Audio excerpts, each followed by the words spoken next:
Joe Biden, at the 80th anniversary of the D-Day landings in Normandy, has made a call for defense of freedom and democracy, urging the Western nations to continue their support of Ukraine and not to surrender to quote-unquote Russian tyranny.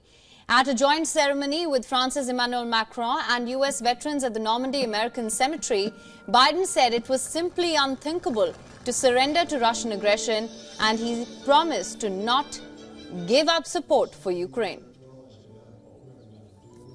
The United States and NATO and a coalition of more than 50 countries standing strong with Ukraine.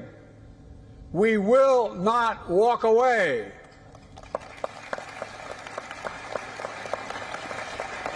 Because if we do, Ukraine will be subjugated, and it will not end there. Ukraine's neighbors will be threatened. All of Europe will be threatened. Moreover, Biden also outlined the guidance for Ukraine's use of U.S. weapons to strike against Russia. In response to the Russian offensive in northeast Ukraine, the United States, along with some other countries, have allowed Kyiv to use weapons given by West to strike inside Russian territory. However, in an exclusive interview with World News Tonight anchor David Muir, Biden maintained his stance of not allowing strikes to be carried in Moscow or in Kremlin.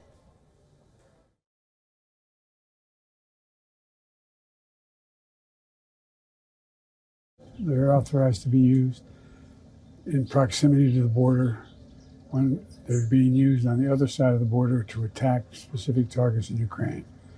We're not authorizing strikes 200 miles into Russia. We're not authorizing strikes on Moscow, on the Kremlin. Meanwhile, Paris has assured that it will be providing Mirage 2000 warplanes to Ukraine. Macron has made the announcement on the occasion of Ukrainian President Vladimir Zelensky's visit to France as part of D-Day anniversary celebrations. However, he did not specify how many Mirages France would provide and the time frame along the financial terms. Macron also said France has proposed Ukrainian pilots to be trained in France starting this summer. We are going to launch a new cooperation and announce the delivery of Mirage 2005, which are French combat aircraft which will allow Ukraine to protect its soil and its airspace.